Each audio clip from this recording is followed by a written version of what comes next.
In the final days before D-Day, a strange voice echoed across Europe's radios. It sounded American, but it spoke German lies. As Allied troops prepared to strike, truth itself began to vanish. Who was behind the voice that almost turned friends into enemies during World War II? June 1944. While the world's attention turned to the shores of Normandy, another battle began, one hidden in the static of the airwaves. It was silent, invisible, and far more dangerous than most realized. As the Allies prepared for D-Day, Berlin's propaganda ministry watched closely. German intelligence believed that the alliance between Britain and the United States was fragile, an uneasy friendship held together by shared enemies rather than true trust. Inside the walls of the Reich Ministry, a new plan took form, an operation not of tanks or planes, but of rumors and deception. They called it Operation Whisperwind. Its purpose was simple yet sinister: to convince the American people and soldiers that D-Day was not a mission of liberation, but a British betrayal.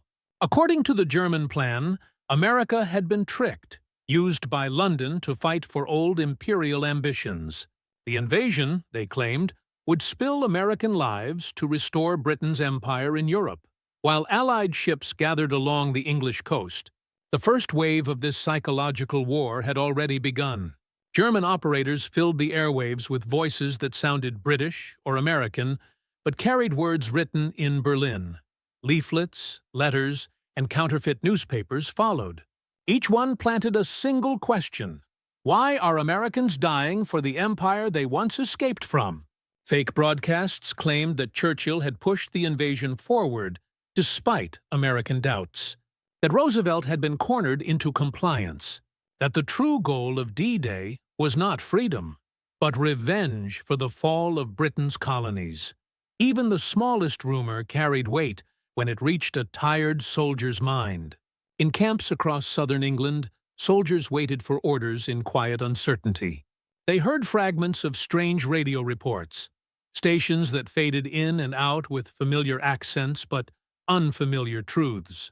While soldiers crossed the channel, another invasion began. One not fought with bullets, but with lies. The Germans understood human fear better than anyone. They knew that a divided mind is easier to defeat than a divided army. Their goal wasn't to destroy morale in one night. It was to weaken trust, to make every soldier wonder if the man standing beside him was fighting for the same purpose.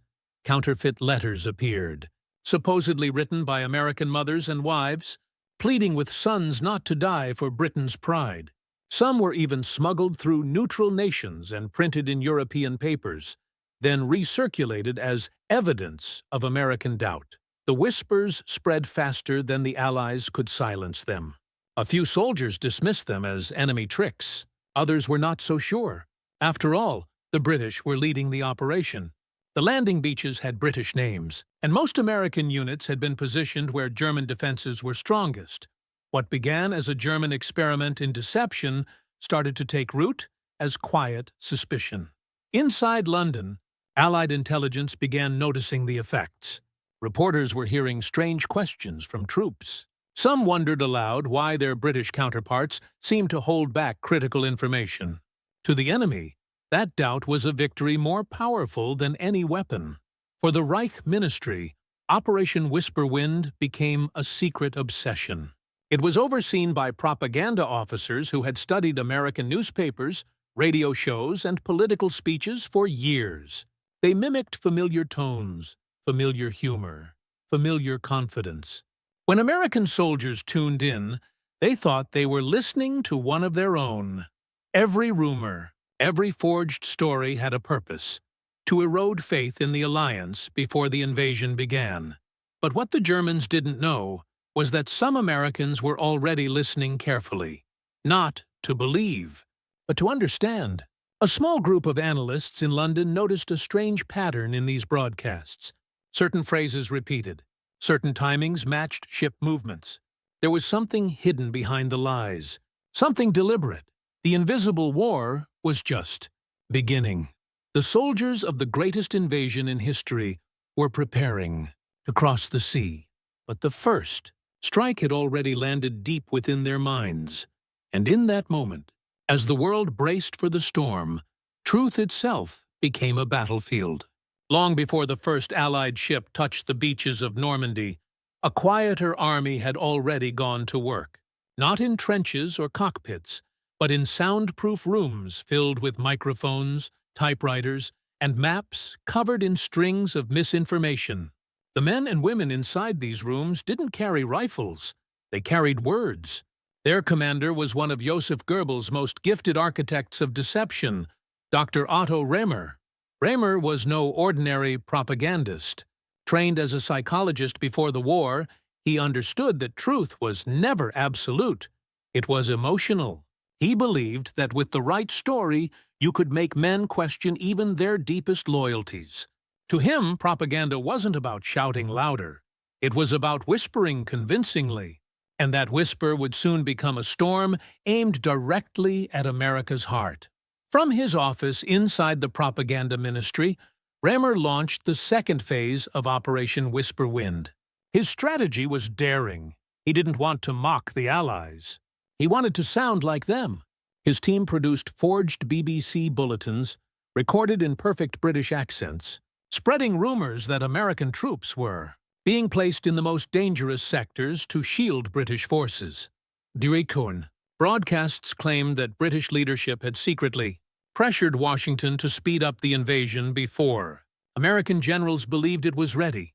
To make it believable, Rehmer's engineers recorded background noises that matched BBC studios, even mimicking the subtle static of Allied transmitters.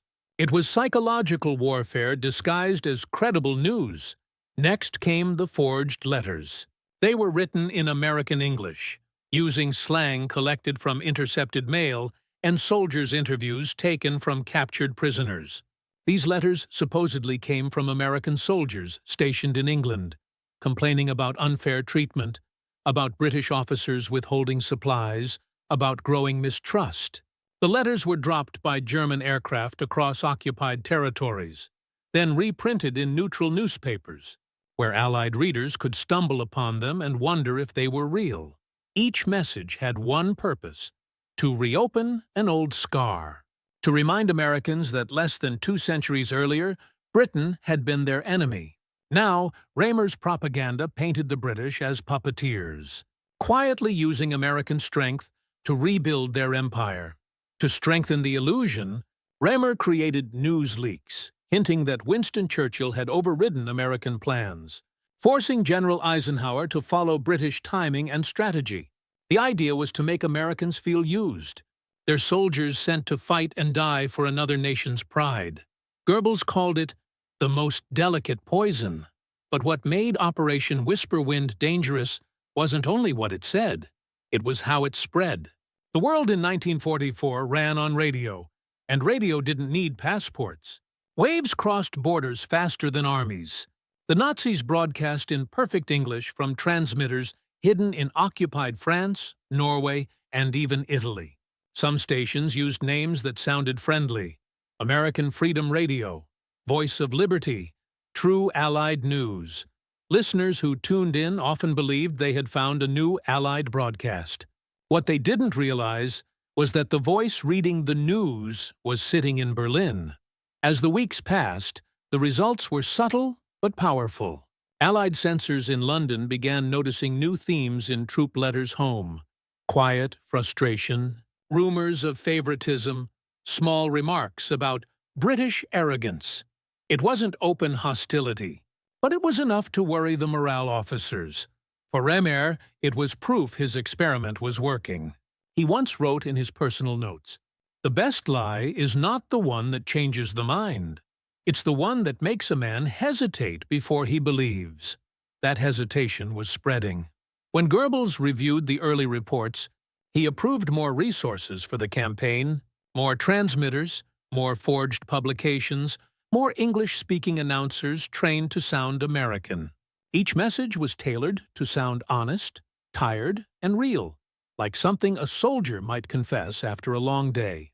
The propaganda reached beyond soldiers. Some messages were aimed at American families, claiming their sons were being used as bargaining tools in Churchill's political games.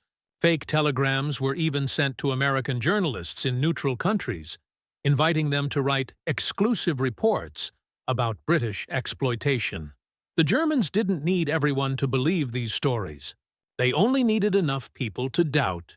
Every false headline, every counterfeit radio show, every rumor about betrayal chipped away at the foundation of trust that held the Allied world together. Back in London, intelligence officers began to suspect that something coordinated was happening, but they couldn't yet trace it. The enemy had found a weapon that left no fingerprints. The only evidence was unease. Operation Whisperwind had become a phantom front, a war fought in the shadows, where the enemy's weapon was language and the battlefield was the human mind. And as D-Day drew closer, the real threat wasn't on the beaches of Normandy.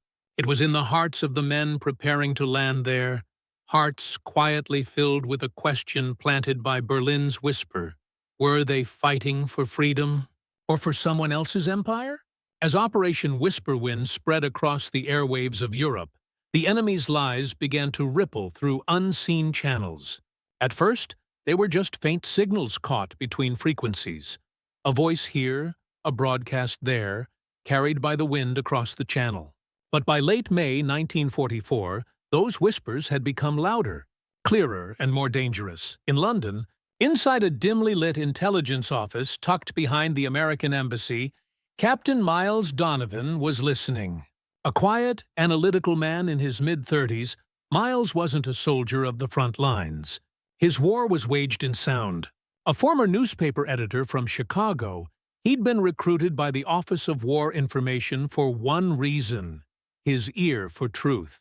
Miles worked in coordination with the morale officers, whose job was to monitor how rumors and enemy broadcasts affected troop confidence. Every evening, they scanned the airwaves, jotting down phrases, accents, and tones. But recently, something had changed. A new voice had appeared on the frequencies, calm, authoritative, almost friendly, claiming to report the truths your generals won't tell you. The voice introduced itself as part of the Allied Freedom Channel. It spoke fluent English, sometimes with an American accent, sometimes British. The speaker knew American slang. He talked about baseball, jazz, and soldiers missing home. It sounded human, almost too human. At first, Miles assumed it was another German attempt to imitate Allied news. But within days, he noticed a troubling shift. Soldiers stationed across southern England, men waiting for D-Day, were repeating phrases they'd heard on the same broadcast. The rumors had spread faster than the censors could control. Some troops believed the British were deliberately sending American divisions into the heaviest defenses. Others claimed the British Prime Minister had hidden the true cost of the invasion from Roosevelt. A few even whispered that the Americans would be left behind once Europe was liberated. Miles called it the infection of doubt. Each morning, morale officers gathered in his office with pages of intercepted notes, reports from field chaplains, and troop letters hinting at uncertainty. One report mentioned soldiers tuning to a German-run station called Soldatensender Calais, the Calais Soldiers Station. It played swing music, crackling jazz, and then quietly slipped in propaganda between songs. It was clever, subtle, and deeply personal. The announcer used common soldier slang. He spoke about home with a tone of sympathy, like a friend who understood what they were feeling. Then he'd add a sentence like, "Some say the British command doesn't tell your generals everything." For many listeners, it didn't sound like propaganda. It sounded like the truth they weren't supposed to hear. Miles and his small team began transcribing each broadcast word by word. They noticed that the voice often used American idioms too specific to be guessed. References to baseball players, New York diners, Chicago neighborhoods.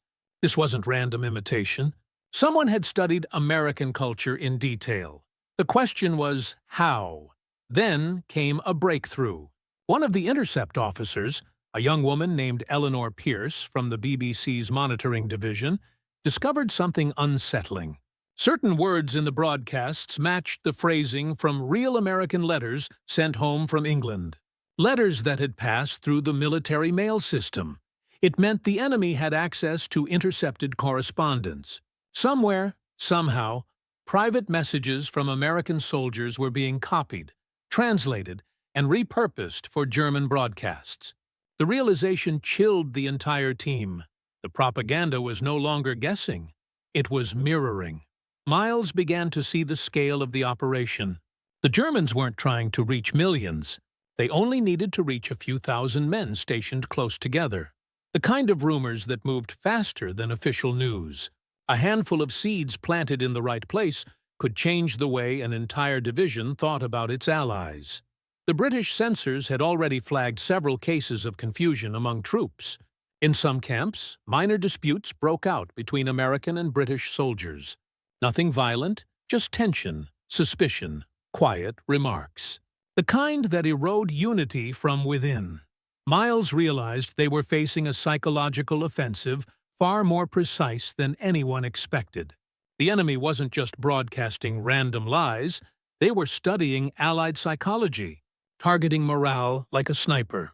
Late one night, as Miles reviewed the latest intercepted messages, he noticed a strange consistency.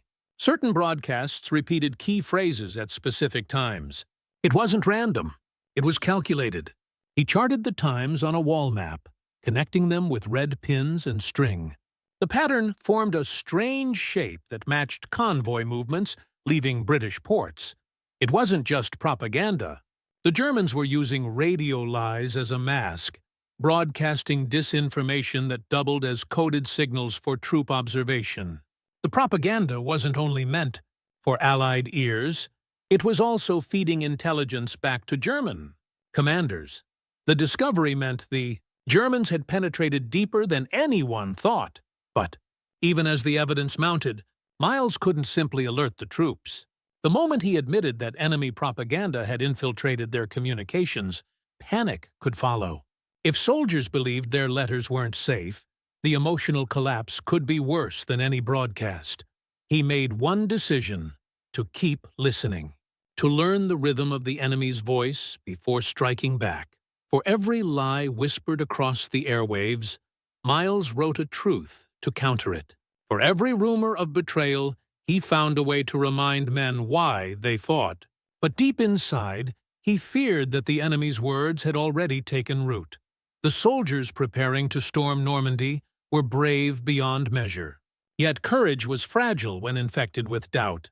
And doubt was spreading fast, silent, invisible, and deadly to trust. The battle for truth had just begun. And as the invasion drew closer, Captain Miles Donovan understood a grim truth. The first test of D-Day wouldn't be fought on the beaches. It would be fought in the minds of men who had already heard too much. By early June 1944, tension ran beneath the surface of every Allied camp in southern England. The beaches of Normandy waited across the Channel, but something unseen was already weakening the ground beneath the alliance. The closer the invasion came, the louder the whispers grew. Captain Miles Donovan had spent weeks studying those whispers, charting how fast they traveled and how deeply they sank. Rumors no longer came only from radio waves. They now moved through conversation, jokes, and the quiet doubts of exhausted men. Some didn't even remember where they'd first heard them. That was the mark of propaganda done perfectly. In one camp near Portsmouth, American soldiers began repeating a phrase that sounded strangely rehearsed. The British win the credit. The Americans pay the price. It spread quickly. Within days, similar reports arrived from two other divisions. The message was simple, easy to believe, and dangerous. German intelligence had designed it that way. Goebbels's ministry knew that the strongest propaganda doesn't attack enemies. It attacks allies. It thrives where cooperation depends on trust. Miles began to see the effects everywhere. British officers noticed sudden hesitation in joint briefings. American engineers grumbled about receiving old equipment. Even small accidents or miscommunications took on darker meaning. When a supply truck missed its delivery, someone would mutter, "Typical British planning." When a British unit received updated maps first, someone else whispered, "Of course they did. The enemy didn't need to invent chaos. They only needed to magnify what already existed." These tensions weren't new. Even before the propaganda campaign began, cultural differences caused friction. British soldiers thought the Americans were loud and overconfident. Americans found the British reserved and cautious. But now, every difference felt deliberate, as if orchestrated by an unseen hand. The morale officers tried to calm the rising suspicion, but it was like fighting smoke. The same words appeared again and again in intercepted communications, each time slightly altered, as though carried by rumor rather than radio. "The Americans will take the heaviest beaches. Churchill doesn't trust Roosevelt. The British want to reclaim Europe, not free it."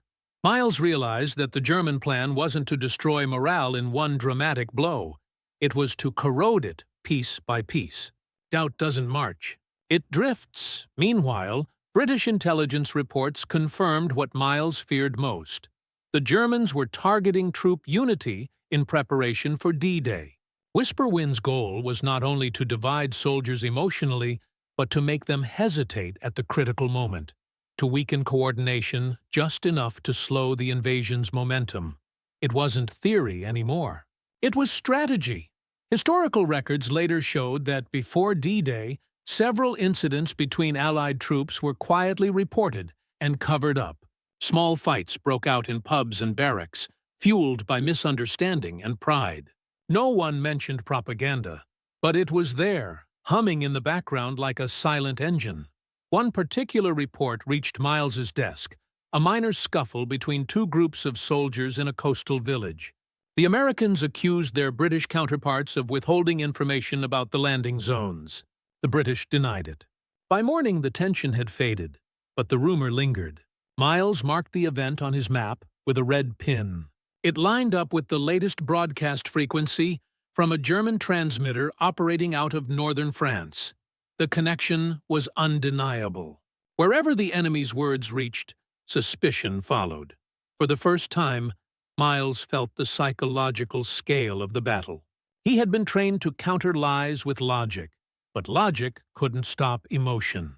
Once fear or pride took hold, reason had no voice loud enough to silence it. He began drafting countermeasures, brief statements written for military broadcasters, subtle messages designed to rebuild faith without admitting there had been a breach. Allied command stands as one. Every plan is shared. Every life valued. He knew the best response to lies wasn't denial, it was reassurance. Still, even as his team worked tirelessly, they couldn't erase what had already spread. The enemy's lies had achieved something remarkable. They had turned soldiers' imaginations into weapons against themselves. In late May, one German broadcast claimed that American paratroopers had been promised air cover that wouldn't arrive. The report was false, but it struck fear in the hearts of men preparing to jump into darkness. Some refused to believe it, but others wondered. Even one moment of hesitation could cost lives on the field. Miles couldn't sleep that night. He stared at the radio logs, realizing that the Germans weren't only trying to damage morale, they were testing how quickly fear could move through the Allied ranks. Each rumor was a measurement, each reaction a data point. Whisperwind was not chaos. It was a study. The American command had no idea how close they were to internal fracture. As the final week before D-Day began, London filled with coded briefings, weather forecasts, and transport schedules. Yet beneath all the precision planning, a fragile question hung in the air. It wasn't about tactics or timing. It was about faith. Would the Americans and the British trust each other when the first shots were fired? Or would the ghosts of propaganda whisper through their minds in the moment they needed unity most? Miles didn't have the answer, but he knew that every lie the enemy had planted was designed for that moment of hesitation, when truth and doubt would collide in the chaos of war. The invasion was only days away. The soldiers prepared to cross the channel, unaware that before a single boat launched, the alliance itself had already been tested. And in the quiet before D-Day, it wasn't the sea or the enemy that haunted them most. It was the sound of the same question echoing in every camp. Who can truly be trusted? By the first days of June 1944, Allied intelligence could no longer ignore the growing unease. The psychological infection was spreading, and though no one could trace its origin with certainty, the consequences were impossible to overlook. What had begun as scattered rumors had now become an organized weapon. The enemy had opened a new front, one without trenches or maps, a war of the mind. Captain Miles Donovan stood at the center of it. His small listening unit in London had been monitoring German broadcasts for weeks, but now their task had changed. They were no longer observers, they were the counterforce. The mission was codenamed Operation Echo Counter, an effort to track, decode, and dismantle the lies before they reached Allied ears. Every night, the room filled with the low hum of static. Dozens of radios tuned across the European frequencies, catching fragments of enemy transmissions. The voices came and went, sometimes whispering, sometimes laughing, disguised beneath music or fake Allied reports. Miles kept his eyes fixed on the dials, marking every frequency shift. He had learned that the enemy rarely spoke openly. They hid meaning in rhythm, in tone, in repetition. Propaganda wasn't just information. It was architecture, built carefully to carry both message and signal. That's where Eleanor Pierce entered the story. A linguist from Boston, she had been working with the BBC's monitoring division, cataloging enemy radio propaganda. Her sharp ear could distinguish accents, dialects, and even recording quality. When Miles met her during a coordination meeting, he quickly realized her skills were essential. Together, they formed a partnership based not on command, but on shared obsession, the pursuit of truth through noise. Their first breakthrough came from an unusual source, a broadcast that called itself The Voice of Truth. The name alone sounded innocent, but the tone of the program was carefully designed. It spoke softly, as if confiding in its listeners. The announcer claimed to be a disillusioned American officer broadcasting secretly from Europe. He described himself as a man betrayed by generals who serve British ambition. It was a masterpiece of psychological warfare, personal, emotional, believable. The speaker used real military phrases, accurate unit names, even slang common among American troops. His voice carried warmth and sorrow, the sound of someone who had seen too much. Soldiers listening late at night might have believed he was real, but Miles and Eleanor found something disturbing. The cadence of his speech, the pauses between sentences, followed a repeating pattern. Eleanor noticed it first. She compared several broadcasts and realized the pauses matched a series of intervals that, when plotted on paper, formed coordinates. At first, it seemed impossible, but further analysis revealed the truth. The Germans were using propaganda as cover for coded military communication. Beneath the false confession of an imaginary American officer, hidden in the rhythm of his breath, were numbers, coordinates marking troop movements, possibly German artillery positions. The discovery changed everything. Operation Whisperwind wasn't just psychological manipulation. It was also camouflage. Propaganda broadcasts masked real signals being sent to German command. While Allied analysts focused on the emotional impact of the message, the enemy used that very distraction to move forces unseen. Miles reported the findings to senior intelligence officers. The response was swift. Operation Echo Counter expanded overnight, bringing in mathematicians, cryptographers, and radio engineers. Their job was to extract meaning from the noise. What they found confirmed the suspicion. The Germans had built an entire network of ghost stations, each serving both propaganda and intelligence purposes, but uncovering the stations was only half the battle. Destroying them required precision. The transmitters were mobile, moved constantly across occupied Europe, sometimes hidden inside trucks or farmhouses. Aerial reconnaissance struggled to locate them because the equipment was small and disguised. The enemy had turned the very air into a weapon. Miles and Eleanor worked without rest. Every broadcast they intercepted had to be logged, dissected, and countered. They crafted their own messages, short and subtle, that reasserted Allied unity without directly mentioning the lies. Their goal was to remind soldiers of what connected them: duty, purpose, and belief, without drawing attention to the fact that they were responding to propaganda. It was a careful balance. Too much denial would confirm suspicion. Too little would allow the rumors to grow. They learned that truth, in war, could not be shouted. It had to be guided, quietly, until trust restored itself. Still, the deeper they went, the more dangerous the picture became. The Voice of Truth broadcast mentioned details about Allied operations that no outsider should have known. Landing locations, supply routes, ship manifests, all accurate, all slightly distorted. It was proof that somewhere, inside the Allied communication system, the Germans were listening too. The realization struck Miles harder than any battlefield report. Propaganda was not a distant trick. It was personal. The enemy knew their moves, their patterns, even their timing. Someone, somewhere, was feeding them information. For Eleanor, the discovery became an obsession. She traced signal strength and direction, narrowing down possible transmission zones. Each night, they listened for that same American-sounding voice, its calm rhythm hiding military secrets behind words of betrayal. Eventually, triangulation pointed to an area just outside Brussels, a region still under German control. The risk of action was high, but the opportunity was too great to ignore. The Allied command approved reconnaissance flights to confirm it. Within days, they photographed what looked like a small radio station hidden inside a farmhouse. Trucks moved in and out, always under cover of darkness. The broadcast stopped for 3 days after that, then resumed with renewed clarity. Someone inside Brussels had learned they were being watched. Miles knew that if the Germans realized their code was compromised, they would change everything.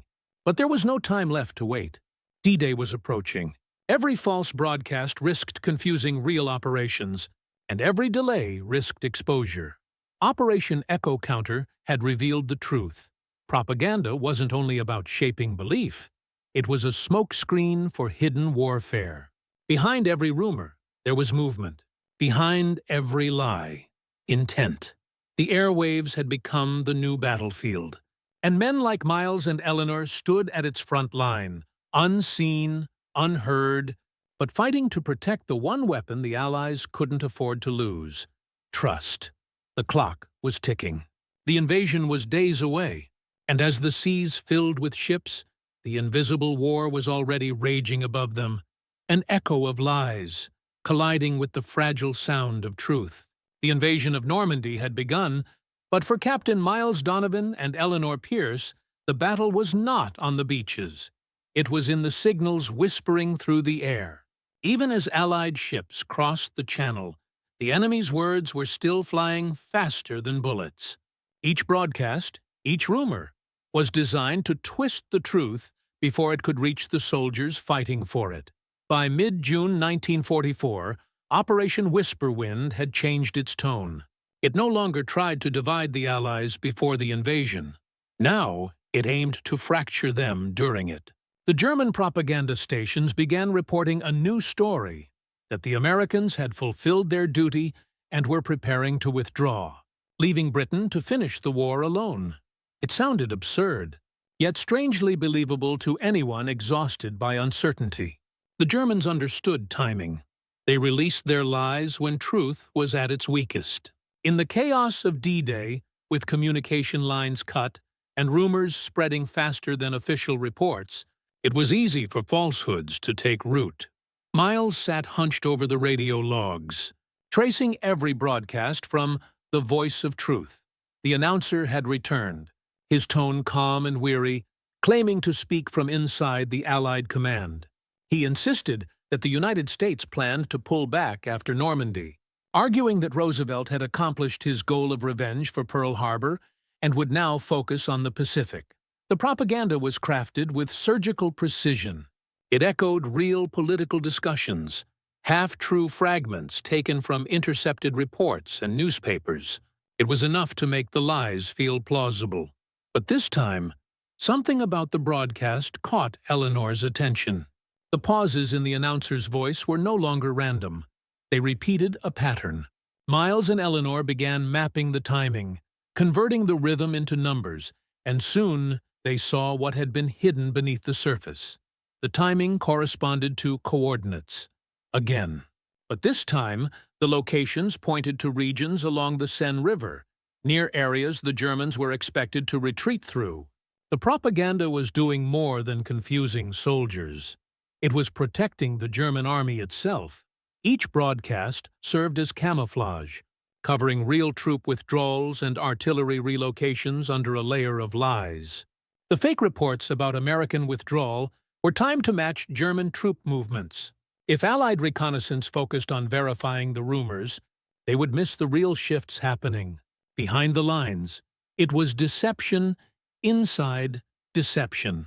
A web of noise designed to blind the very people who thought they were listening for truth. Miles felt the weight of realization settle on him. The Germans weren't just using propaganda to weaken morale, they were using it as a shield. Every false headline and fabricated broadcast had a double purpose: to mislead emotionally and conceal physically. He reported his findings to the intelligence command, urging them to cross-check the timings with reconnaissance photographs. The results came back with confirmation. Where the propaganda claimed American withdrawal, German convoys were seen moving east. Whisper Wind had turned into a moving fortress, lies serving as its armor. But there was another layer still hidden. Eleanor began comparing earlier transmissions from before D-Day to the recent ones. Some phrases and sentence structures repeated exactly, as if copied from a script.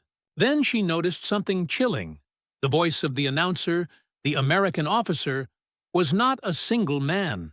It was a recording.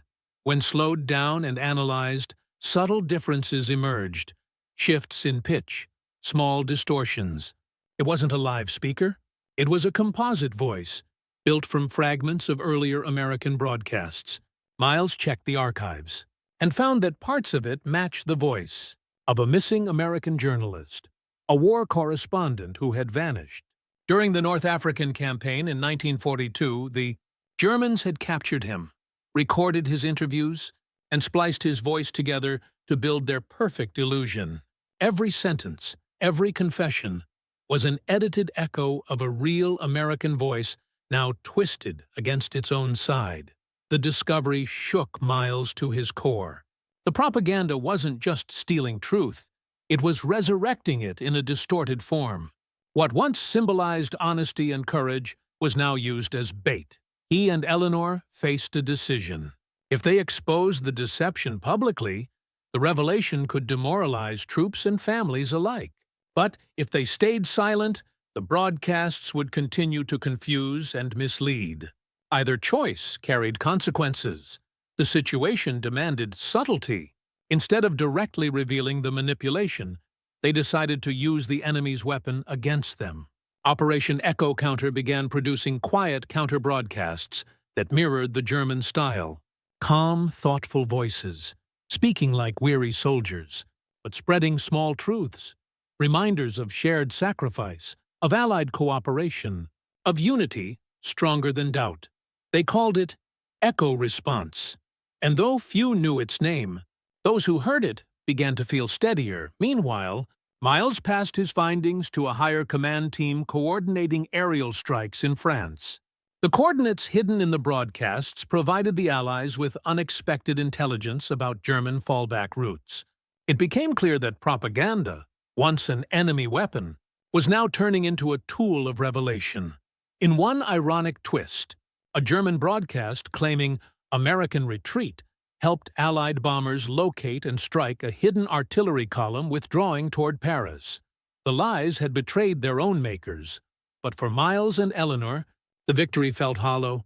They had uncovered a system of deception so intricate that it blurred the lines between truth and falsehood, between message and meaning. The war of words had proven as dangerous as the war of steel. Eleanor once described it in her notes. In propaganda, truth doesn't die. it mutates. What we hear depends not on what is said, but on what we fear. By late June, Operation Whisperwind was losing ground. Its stations grew desperate, their messages erratic, as Allied forces pushed inland. Yet even in retreat, the echoes continued. Some soldiers still remembered hearing those strange broadcasts long after the fighting moved on. For Miles, it became clear that propaganda wasn't something you could destroy. You could only drown it out with something stronger: belief.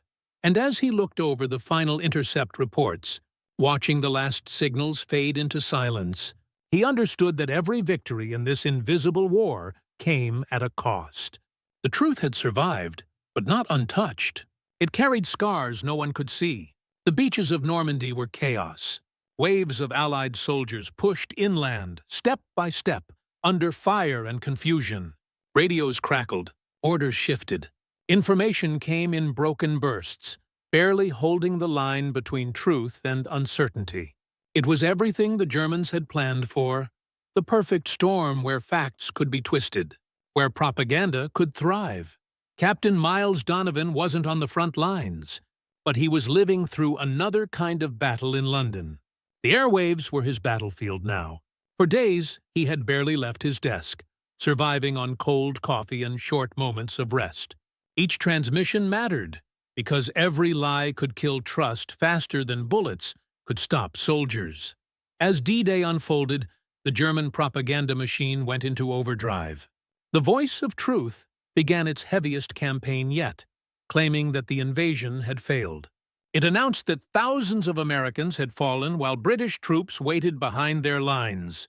The broadcast called it the Betrayal at Normandy. It was the same whisper Miles had feared from the beginning, now amplified for every soldier, every family, every listener who doubted. The Germans mixed lies with fragments of reality. They spoke of real towns and divisions, adding just enough accuracy to make disbelief difficult. In some broadcasts, they played slow jazz beneath the reports, a deliberate trick to make listeners stay longer, to let the poison sink in. Across southern England, troops preparing for reinforcement began to hear those broadcasts. Some turned them off immediately. Others listened, unable to help themselves. Curiosity is a dangerous companion in war. Miles and Eleanor worked relentlessly to intercept and counter the lies. They crafted short Allied updates, sharp and clear, repeating that the invasion was underway and that progress was steady. They didn't try to sound emotional. They focused on reassurance. Confidence, they had learned, was louder than panic. But the challenge wasn't just in words. It was in timing. Every minute the Germans broadcast unchecked meant another seed of doubt planted. The battle for Normandy wasn't only about ground gained. It was about minds held. By the third day, reports began reaching London that some American units at the front were confused by conflicting messages. One division believed the British flank had stalled when it hadn't. Another hesitated, waiting for orders that never existed. The source, again, was traced to intercepted enemy radio, pretending to be Allied command. The lies had been designed to sound like real military updates. Miles realized they were witnessing the most dangerous stage of Whisperwind. Propaganda not aimed at public morale, but at the rhythm of battle itself. If soldiers moved or held position based on false orders, the entire invasion could falter. Operation Echo Counter scrambled to act. Eleanor and the BBC team intercepted the latest broadcast and ran a signal trace. The transmission was coming from deep inside France, near Caen, just beyond Allied control. The German radio station was using captured Allied frequencies, blending its message with real transmissions. The deception was so effective that even Allied operators sometimes couldn't tell which was authentic. As the battle raged across Normandy's fields, Miles and his analysts worked in near silence. They could hear the faint background sounds from the intercepted signal. Static, engine noise, even distant artillery. The Germans had perfected the illusion of proximity.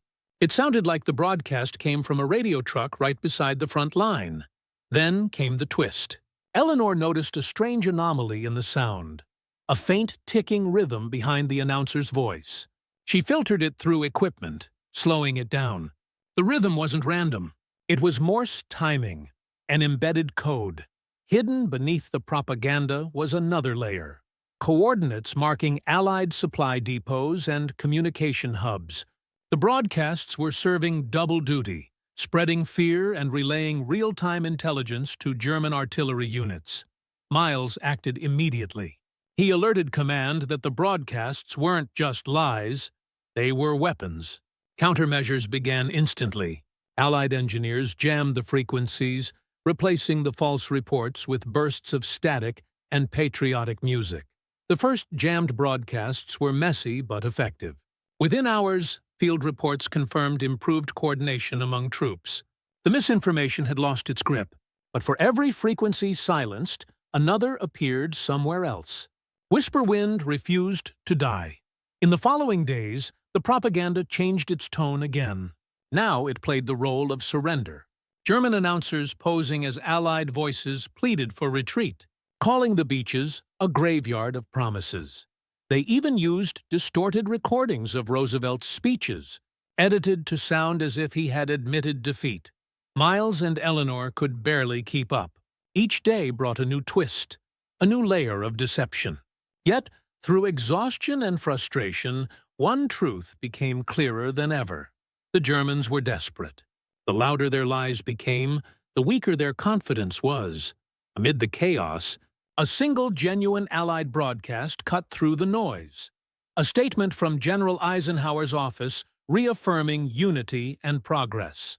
The tone was steady, grounded, and real. It didn't boast. It didn't deny. It simply told the truth, and that truth mattered more than anything else. Soldiers on the beaches who heard it described feeling a rush of calm. They didn't need dramatic words. They just needed to know that someone was still speaking the truth. By the end of that week, the German stations began to fade. Their signals weakened, then disappeared altogether. Allied forces had secured the beaches and begun pushing inland. Whisper wind had failed to break them, but Miles knew it hadn't been an easy victory. The damage was done, not in numbers, but in trust. Every rumor had left a scar. Every falsehood had tested the fragile unity between allies. When the last intercepted broadcast finally ended, Eleanor turned off the receiver. The silence that followed was heavier than noise. For the first time in weeks, there were no more lies to chase, only the echoes of what they had fought against. Miles leaned back in his chair, exhausted but resolute. The war was far from over, but one thing was clear: the Allied strength didn't lie in weapons alone. It lay in belief, in each other, in purpose, in truth. The beaches of Normandy had proven more than military might. They had proven that truth, even under fire, can endure. And as the world moved forward from those dark days, one thought remained with Miles Donovan, that sometimes the most dangerous battles are fought not with guns, but with words. By late August 1944, the tide of war had turned. Allied troops were advancing through France, towns once silenced by occupation, now filled with the sound of liberation. The German army was retreating, its lines crumbling, its certainty fading. But somewhere in the shadows of that collapse, one final network was still fighting. Not with soldiers, but with sound. Operation Whisperwind had been designed as a weapon of control. It began with precision and confidence, guided by the steady hand of Dr. Otto Rehmer. But by the summer of 1944, Rehmer's empire of lies was falling apart. His transmitters were being destroyed or captured, his trained announcers disappearing one by one. What had once been a seamless web of manipulation now sounded desperate, almost pleading. Captain Miles Donovan received reports daily from the field. Allied patrols were uncovering small radio stations across northern France, in cellars, barns, even inside churches. Each discovery revealed more evidence of how deeply the propaganda network had rooted itself. Piles of forged newspapers, boxes of fake Allied uniforms, and reels of audio tape filled with distorted American voices were found among the ruins. One find in particular sent a chill through Miles's team. In a farmhouse near Reims, soldiers discovered a box of unmarked recordings. When played, the tapes contained the same familiar voice that had haunted their investigation, the American officer from The Voice of Truth. But these versions were raw. Between takes, faint German voices could be heard instructing, correcting, manipulating. It was proof beyond question that the broadcasts had been constructed, not spoken. Eleanor Pierce listened quietly, her eyes fixed on the spinning tape reels. To her, the discovery felt like hearing an echo of a ghost. The man whose voice had been used to mislead millions had once stood for truth. Now his memory had been reshaped into a weapon. When Paris was finally liberated, Allied intelligence swept through the offices of Goebbels's propaganda ministry. Among the endless papers and burnt documents, they found fragments of Whisperwind's master plan. It outlined a vision far beyond Europe, an ambition to fracture alliances through rumor, to make truth seem relative, and to turn nations inward through fear. It was a doctrine of confusion, one that could have outlasted the war if left unchecked. The files also contained Reimer's final notes. He wrote of his frustration, of his belief that people no longer needed to be convinced, only distracted. If they question everything, he wrote, they will believe nothing. That is victory enough. But his victory never came. The Allied advance had moved faster than his deception. Truth, though wounded and weary, had endured. As Allied officers examined the seized documents, a strange realization settled in. The same precision that made Whisperwind dangerous also made it traceable. The Germans had documented everything: frequencies, schedules, target groups, and even success rates. What they intended as a record of triumph became their confession. Miles and Eleanor were sent to assist in cataloging the recovered materials. They spent hours reading transcripts of broadcasts they had fought against for months. Seeing the words on paper stripped away their illusion of power. Lies that once seemed unstoppable now looked small, fragile, almost pitiful. One document caught Eleanor's attention, a script that had never been aired. It was meant to be Whisperwind's final message if Germany lost the war. The text claimed that the Allies had betrayed each other, that the victory was meaningless, that peace itself was an illusion. It ended with a single line: if they doubt victory, they will never enjoy it. Eleanor folded the paper and placed it back into the box. For her, it wasn't fear that lingered, it was understanding. The enemy's greatest weapon had never been lies themselves. It was despair. The collapse of Whisperwind marked more than the end of a propaganda network. It marked the beginning of a new realization that truth could never again be taken for granted. As the Allies moved through liberated Europe, they didn't just reclaim land. They reclaimed the world's faith in what was real. And somewhere, in the fading static of a destroyed radio transmitter, the last words of Whisperwind echoed faintly, promises of betrayal, of defeat, of hopelessness, swallowed finally by the sound of freedom breaking through. For the first time in years, silence meant victory. The war in Europe was nearing its end. Cities once shattered by occupation were breathing again, their streets alive with flags and cheers. For most, the victory felt visible, seen in parades, in returning soldiers, in the fall of an empire that once seemed unstoppable. But for Captain Miles Donovan and Eleanor Pierce, the victory was silent. It came not from guns or bombs, but from truth itself finally breaking through years of deception. In the months after Paris was liberated, Allied command shifted from offense to reconstruction.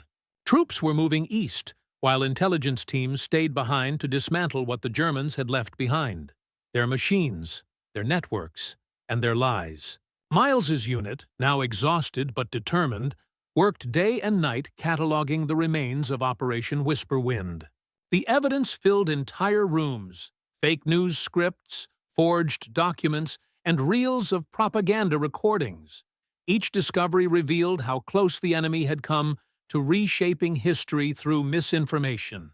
Whisperwind had tried to redefine victory, to make truth a matter of opinion. Its goal had never been complete belief. It had been permanent uncertainty. And that, Miles realized, was the real danger.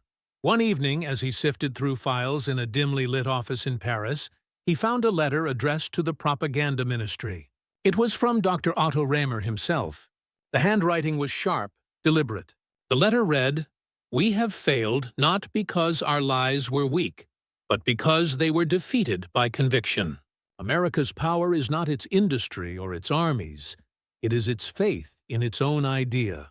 Those words stayed with Miles. Even the architect of deception had recognized what made his campaign collapse. Propaganda could fracture trust, but it could not destroy belief that was built on shared purpose. In the following weeks, Allied intelligence began restoring communication lines across Europe. Radio networks that had once spread lies were repurposed to broadcast messages of hope, unity, and rebuilding. The same frequencies that carried falsehoods now carried truth. Eleanor supervised the process, overseeing new programming in German, French, and English. Her voice occasionally appeared on broadcasts, reading short statements about post-war reconstruction and international cooperation. She spoke softly, steadily, reminding listeners that peace had to be guarded as carefully as victory. Miles remained behind the scenes, writing reports and advising on future information strategies. He often thought of the soldiers who had listened to those dangerous broadcasts before Normandy, the ones who had doubted, the ones who had resisted believing the lies. They would never know how close they had come to being divided.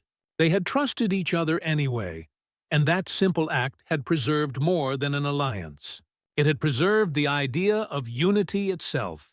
In the autumn of 1944, a ceremony was held in London to honor intelligence officers and civilian teams who had served in psychological defense operations. Miles and Eleanor stood quietly at the back. There were no medals for their kind of work, no grand speeches. Their war had been invisible. But when a British general acknowledged those who fought for the truth when truth had no weapons, it was enough.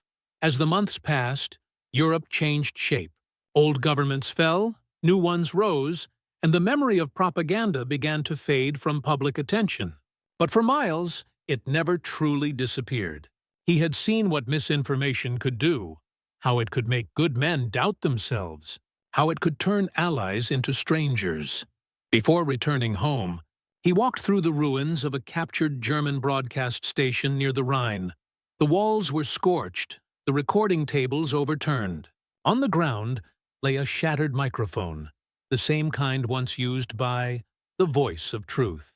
He picked it up, feeling its weight. It was cold, silent, its power gone. For the first time, it felt harmless. Back in America, the newspapers printed headlines of victory and peace. Families celebrated, industries restarted, and soldiers came home to rebuild their lives. Yet beneath the triumph, an awareness lingered. The understanding that the next war might not begin with armies, but with information. Miles often reflected on the years he had spent chasing lies across the airwaves. He had learned that truth was not a permanent possession, it was a responsibility. It required constant defense. The beaches were won by courage, he once wrote in his journal, but the world was held together by belief. As winter settled across Europe, the airwaves that once carried chaos now hummed with calm. News of rebuilding, relief efforts, and new beginnings filled the frequencies. The sound of truth was quieter than propaganda, but far more enduring. And though the war had cost more than anyone could measure, one truth remained unshaken. The Allies had not just won a war for land or power. They had won a war for trust. The guns of Europe had fallen silent. The maps of the world were redrawn, and victory was written into history. Yet beneath the triumph and celebration, another lesson waited, one born not from the smoke of battle, but from the quiet war that had raged in the shadows. Operation Whisperwind had failed, but its legacy lingered. The lies it created didn't vanish with surrender. They drifted into memory, where they could be reshaped, retold, and reborn. For those who had fought against it, like Captain Miles Donovan and Eleanor Pierce, the end of the war was not an end at all. It was a warning. In the years that followed, new challenges arose. Nations rebuilt, alliances shifted, and a new kind of struggle began. One fought through newspapers, radio, and the emerging power of global communication. The United States, having learned from the invisible battles of the war, began constructing its own defense against deception. From these lessons came new institutions, broadcasts that carried America's voice across oceans, programs designed to share facts before falsehood could spread. What began as a counter to Nazi propaganda became the foundation for modern information warfare strategy. The principle was simple. Truth had to move as fast as lies. Miles returned home to Chicago, carrying no medals, no parades, just the knowledge of how fragile truth could be. He rarely spoke about his work, but he followed every development in communication and intelligence. He saw the birth of the Voice of America, the rise of media networks, and the global race for influence.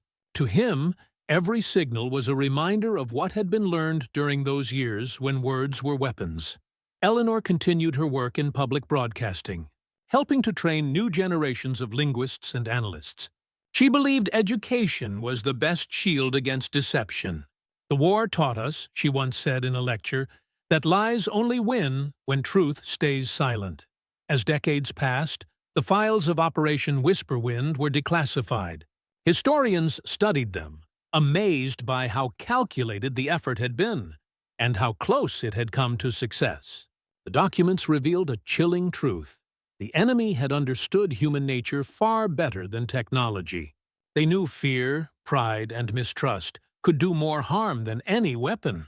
For the American people, the story of Whisperwind became more than a historical curiosity. It became a reminder that democracy depends on vigilance, not just against enemies abroad, but against distortion at home. And in that reflection lay the real victory. The Allies had won the war on the battlefield, but the triumph that endured was quieter. It was the triumph of conviction over confusion, of belief over manipulation. Because in the end, as history proved, truth may bend, but it does not break. It survives in the hearts of those who guard it, generation after generation. And that was the final lesson of Whisperwind.